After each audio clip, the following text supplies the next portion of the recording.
is there one prospect that you've fallen in love with, just like kind of watching the tape so far? There are two. If I'm to be completely honest, I look at Cameron Carr, who I don't know if he's going to be available at 21. He's a big combine riser. His measurements went nuts on NBA on draft Twitter, and then just his overall play, he took over in the combine game as well. He's someone I look at as like if there is a Tyrese Maxey available at 21, like you look at the guy that was like how was he available at 21? How did the Pistons manage to grab this guy and make him a long-term fit on your team, because he's a guy who can play the two guard position, slots right into your starting lineup. Not that you're expecting to start him immediately, but you know, he is someone who could down the road start in that position. um Man, I think he would be such a good fit on this team. I think you get Cameron Carr at 21, or potentially also I definitely I think the Hornets have the 18th pick in the draft. If the Pistons really have the guy they believe in, I totally think that's a very doable trade. I can't see the Hornets really married to the 18th pick, because I believe they pick 14th or 15th as well. Hmm. So that's definitely something I would keep an eye on if the Pistons really fall in love with the guy. Like Cameron Carr, for example, if he's available, whether it be around their range, I totally expect them to try and go get Cameron Carr. Um, he also like he's a little bit skinnier, right? But like if you look at that like that as a downside, I don't really see that as the case, because guys come into the league at one weight come out a whole different one. Like you look at Cade, rookie year tape, he doesn't look like the same guy. Like it doesn't look like the same person. Yeah. Um, there's just not a lot for me to not love about Cameron Carr. He's just kind of like a guy who can do a little bit of everything. He's not an extremely um amazing defender, but he has great shot blocking for a guard. I don't know if you've seen his shot blocking tape, but it's really impressive. I think he's someone who really could be a difference maker. I look at him and I compare him to like maybe a Jalen Williams, J Dub. That is not the Jalen Williams who plays center for the Oklahoma City Thunder. But I totally see a J Dub in Cameron Carr, and I think if you can get him, that's a window changer. That is a move that totally can impact the long term future of this team. And then I also look at Ibuka Okori, um, who a lot of draft Twitter seems to fall in love with as well. And to be honest, that's kind of where a lot of my scouting started, before I started doing full tape watch and getting into big boards and mock drafts and all that kind of thing. Ibuka Okori is someone who I look at and I say like this guy, wherever he goes, will be like a shocker to the NBA. I have a hard time not seeing him pan out in the NBA because of all the little things he can do on the basketball court. People look at his size. I believe he's like 6'2" and say he's a smaller guard. Why would he fit on this team? He's a ball handler, much like Danis Jenkins. He's a ball handler, much like Marcus Sasser. However, he has that level of punch to his game that kind of reminds me of, and cover your ears if this is still a sensitive subject, but he kind of kind of reminds me. I watch his tape, and it's like an ethical Jaden Ivey. Um, he's because even at when you look at Ivy's tape and Purdue, and again, this is me speaking, just like doing very base level scouting so far, because my scouting started like a week or so ago.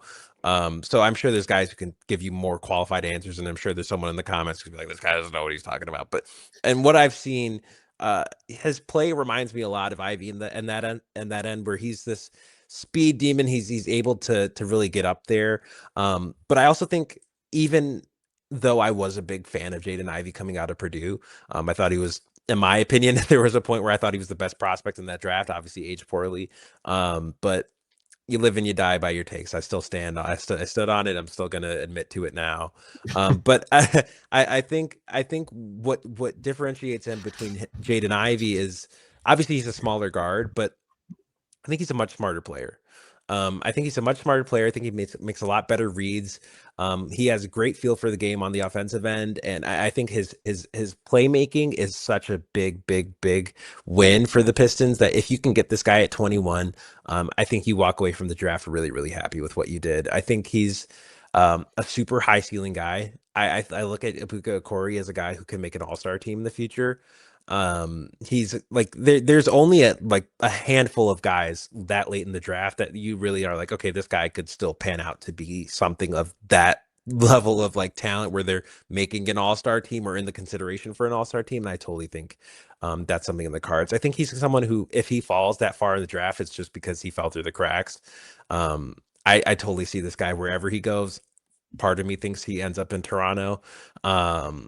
Being a steal of the draft, no matter where he goes.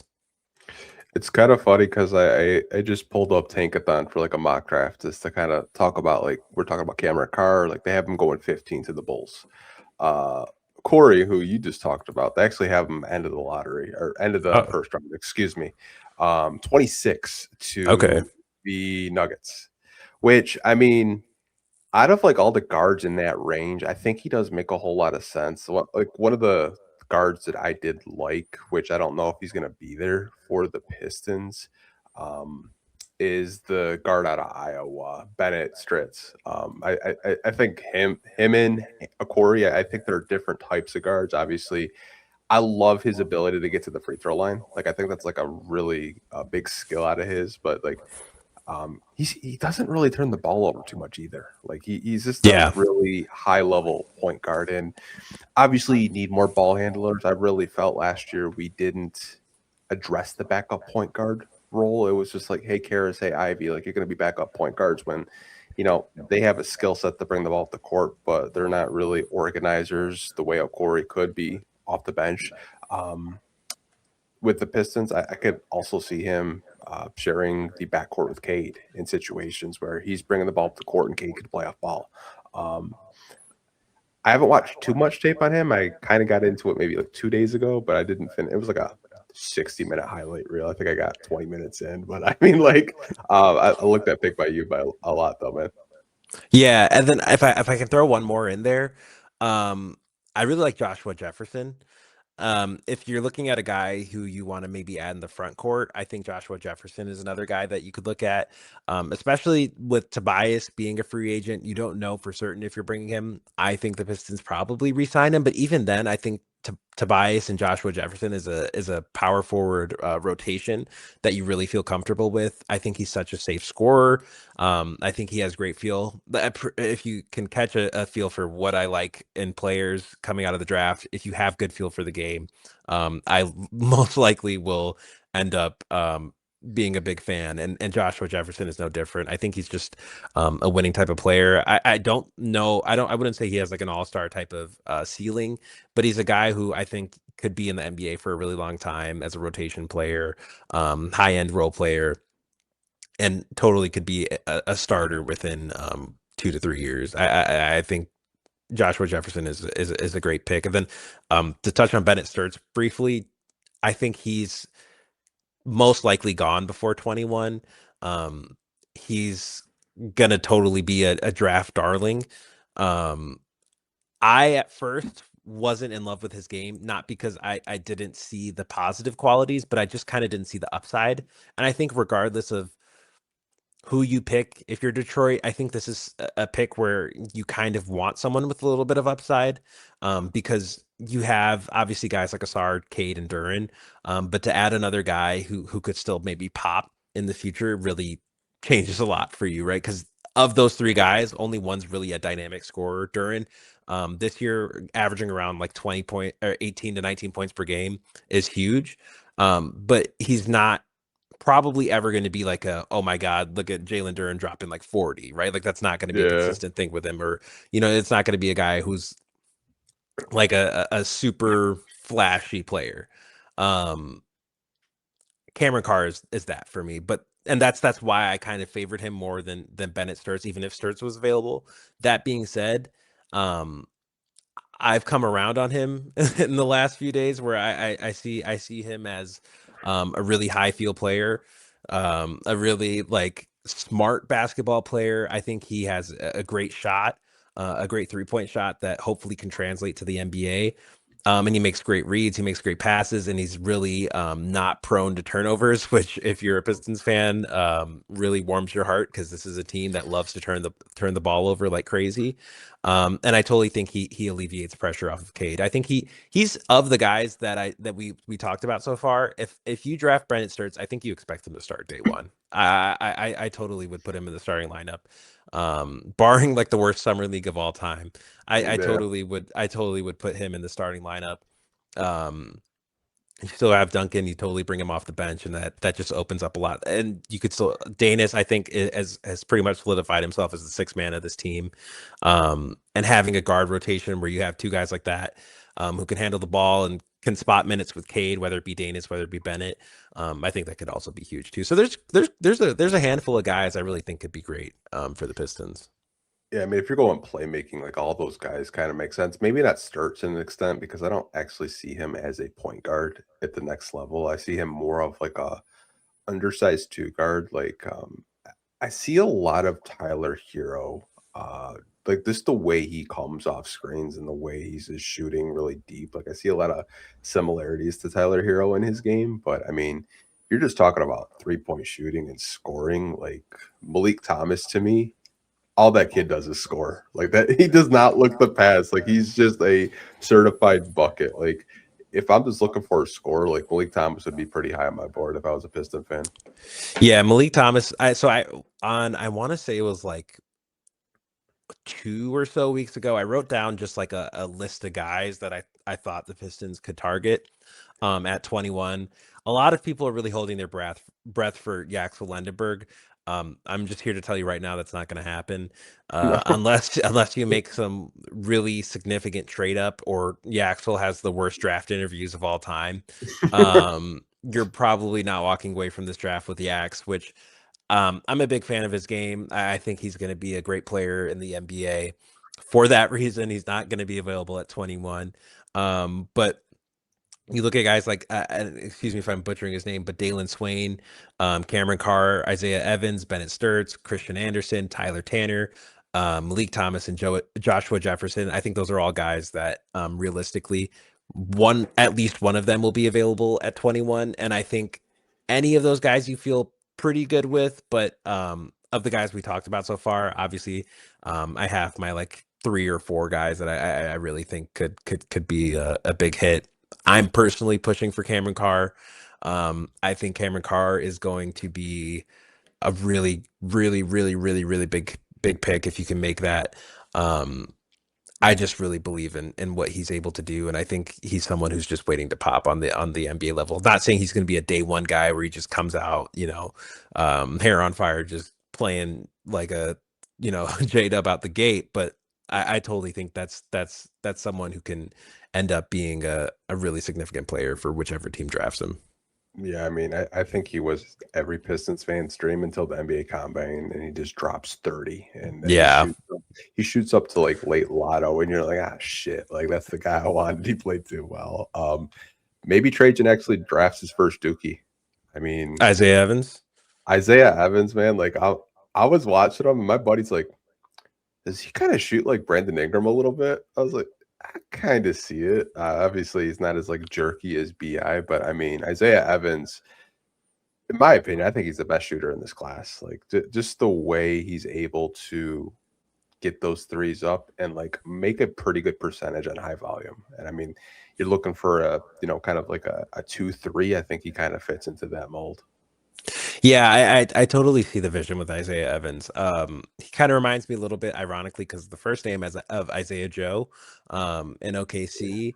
Hmm. I think he's someone who I've seen pretty consistently mocked, 26 to 30 range, which is pretty surprising. And obviously, I'm not like a huge college basketball guy, especially lately because I've just been so dialed into the NBA. So a lot of my scouting or analysis of these guys comes in watching a shit ton of YouTube and Yeah. reading a bunch of, scouting reports and mock drafts and all these other types of things where I'm like, okay, I'm starting to get a feel for these guys. And then I'll read or watch their interviews, and get a feel for their who they are, because a lot of times that does matter, if you're looking at a player and trying to evaluate them as a whole.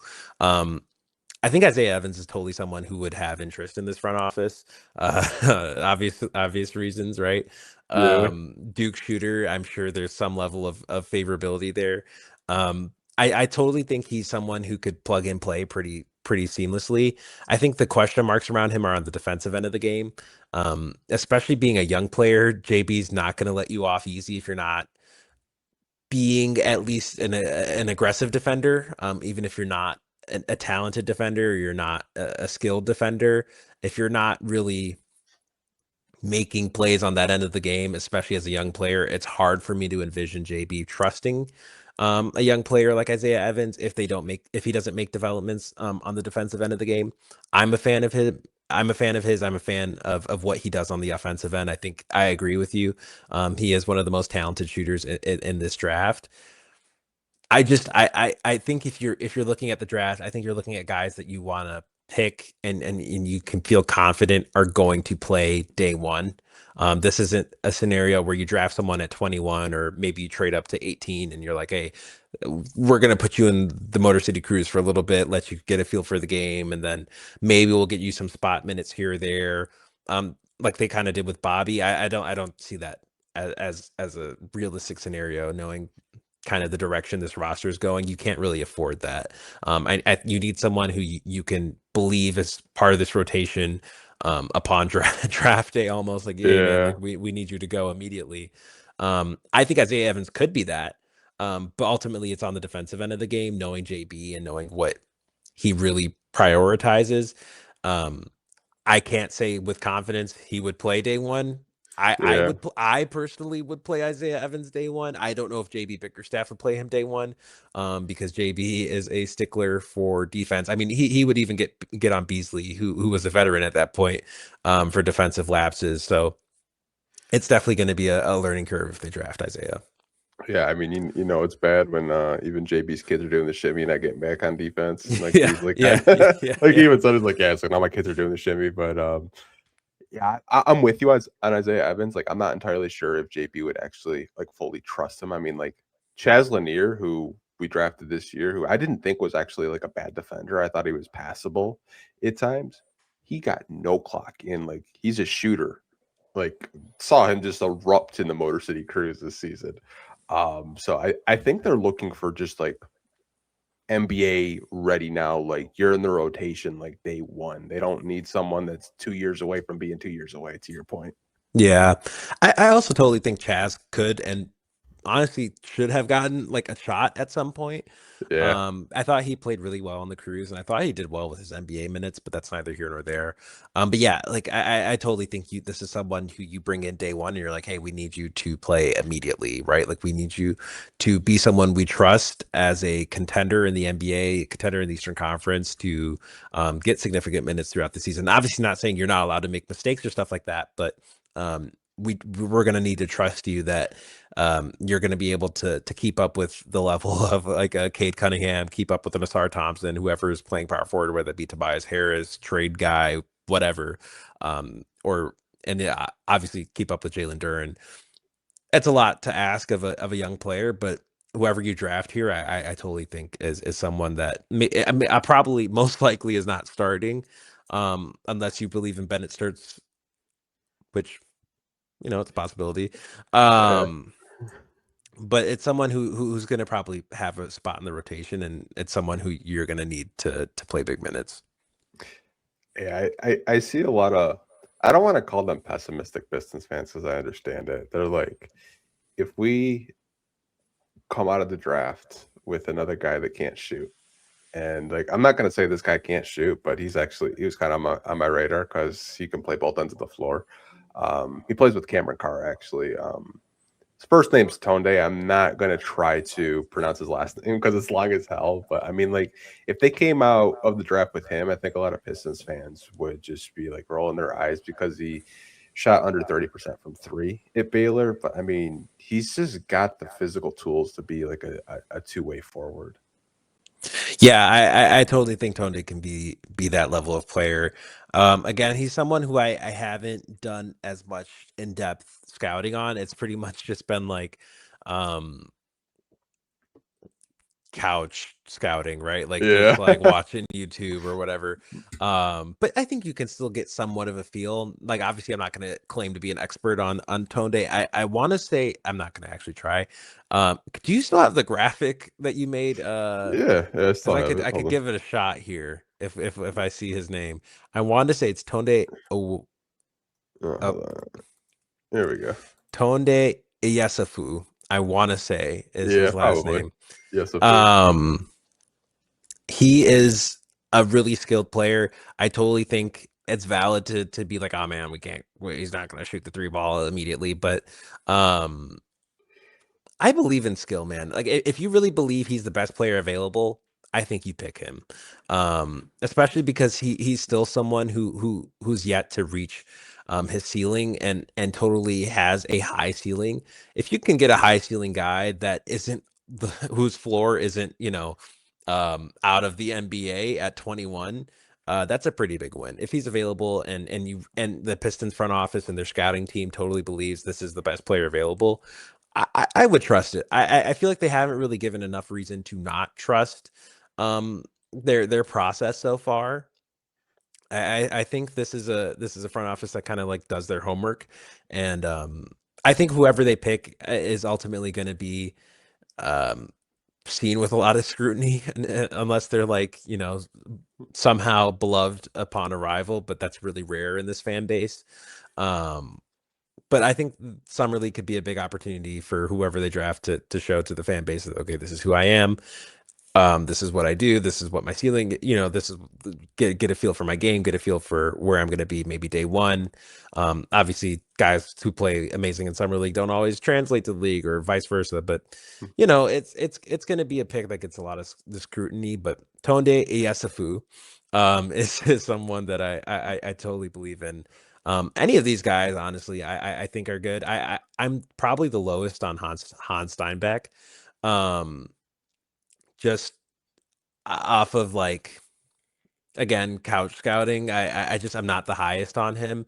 But I look at Malik Thomas, I look at Isaiah Evans, I look at any of these guys and I go, okay, you feel pretty good with them at 21. I'm so excited for you to watch Tone Day because like it looks like an Anthony Edwards clone when he I've shoots it. seen clips of him on Twitter because like people will like play like the side by side and they say like he kind of like looks like him on the court. I've seen there was someone who like because there's also a Tyrese Halliburton look I can't remember who it is Yeah, he goes in to this Iowa draft. State too, Yeah, yeah, yeah. which is hilarious. But yeah, I mean, like I could see Pistons fans being like really upset if like that's who we drafted because he's not really a knockdown shooter, but everything else, like he's got like the NBA body, he's strong, he can switch, he can play like 2 through 3. But I mean, whoever they pick, or even if they do keep the pick, I think if you want to go ball handling, I do like a lot of the point guards in this draft. I know the guy that you had mentioned. I haven't done too much research on him, but I have watched a little bit of tape. There's a lot to like there. Not to mention, like he went to a good school, so he's probably pretty smart. So you never really know like how his basketball IQ is. But I mean, overall, I think they'll get a good player at 21 versus 28. Yeah, I think this is like such a great position to be in, and the Jaden Ivey trade. Obviously, a lot of people had different expectations for it. Some people didn't think it was going to happen, but being able to get a pick, 7 picks higher, in a pretty good, honestly, great draft class. We'll see how it pans out, but what's seen as a great draft class um, is huge. It's a huge win, and I think this is something the front office totally has to take advantage of. They have to really dial in on their homework. I know a couple of their scouts. I know they do their job well. So I totally think this is a front office that's doing their homework on these guys, and I think this is a great position for them to be in, especially knowing that pretty much since like April that they would be around this range. So they've had a little bit more time to kind of get a feel for these guys, and I'm sure you'll start seeing workouts pretty soon here of who they're bringing in, who they're looking at. I have my pick of guys that I really hope they get. Tone Day, I'm totally gonna have to look into more. I think. So can you tell? Is he a score? Is he like a guy who can score but he can't shoot yet? Is that kind of his thing?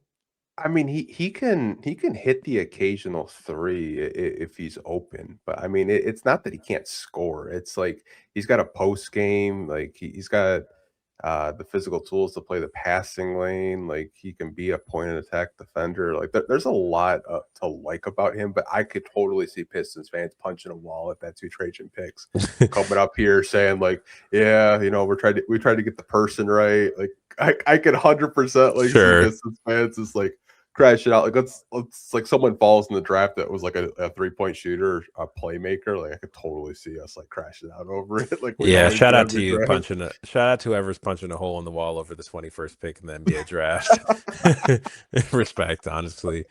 Respect. But yeah, man, I like based off of what I've seen, the limited amount I've seen and what like what I know of him, I think that would be honestly a good pick.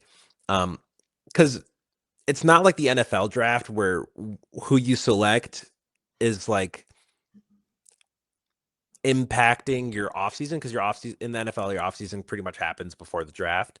Your offseason happens after the draft. So you have a lot to like build around if you pick a guy like let's say Tone Day or let's say like someone like Merez Johnson is available at 21 somehow.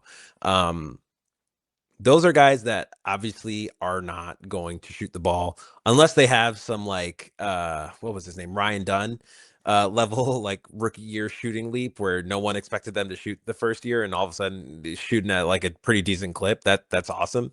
But these are guys that like, okay, maybe they can't do X, Y, or Z yet, but you still have a whole offseason to fill in the gaps of guys who can do that, or maybe a guy who can do whatever the guy you drafted. Like, oh, we have this guy. Why would we draft that guy? Maybe that guy's not on your team in a couple weeks. Like, who knows, right? Like, it's the Yeah. NBA is such an interesting beast to look at in terms of the offseason and the draft happening before their offseason. I mean, honestly, the guy you draft could end up in a trade package. We've seen that happen. So who knows, Oh man? But man. I totally think regardless you go best player available. I'm just like I'm such a best player available guy regardless of where your team is. Whether your team's a contender, rebuilding, whatever it may be, you go best player available 10 times out of 10 and whoever feel the best player available is who you select at 21. Yeah, I think they go more ball handling, personally, Yeah. and that player will probably be plus player available because I do think you'd much rather have a shooter that is maybe been in the league for a little bit longer. I think it's really hard to draft someone out of college that's a shooter and trust them to like learn the whole playbook and the actions. I think that's why you've seen like the Tim Hardaway Juniors, the Malik Beasleys, the Duncan Robinsons, Kevin Herter's come in. I think that's what the front office is looking for, like more experience at that kind of just like when you're looking at more floor spacing. Yeah, I'm with you on that. Like I don't expect, and that's part of why Isaiah Evans is someone I think could be a good pick, but ultimately I think he's a better suited for a team that maybe can't afford a shooter this offseason, whether that be in free agency or a team that's kind of on the younger side of things, maybe trying to figure out how to win, drafting someone who they believe can shoot. Because then he has the opportunity to play pretty much out the gate, learn the plays, learn how to be a shooter on the NBA. Because there's still that difference between shooting in college and NBA that takes some time to get adjusting to. Um, that I can't see them picking someone who's specifically a shooter for that instance. That's why Bennett Sturts is like also a good pick because he does more than just shoot the basketball. Not to say Isaiah Evans is a one trick pony, but Bennett Sturts is someone who I look at and I'm like, okay, he can facilitate, he can play make. He is like overall a guy who affects the game in a lot of different ways that okay, I see the value here. And then obviously Ibuka Okori isn't necessarily like a shooter, but he can shoot the basketball. He can play make, and then most importantly, his touch around the basket is really good. I think he has the ability to be a great playmaker in the NBA, and I think that's ultimately like what you look at 21. You look at guys who can facilitate, guys who can create, and then obviously shooting would be a great plus as well. Not to take away from that.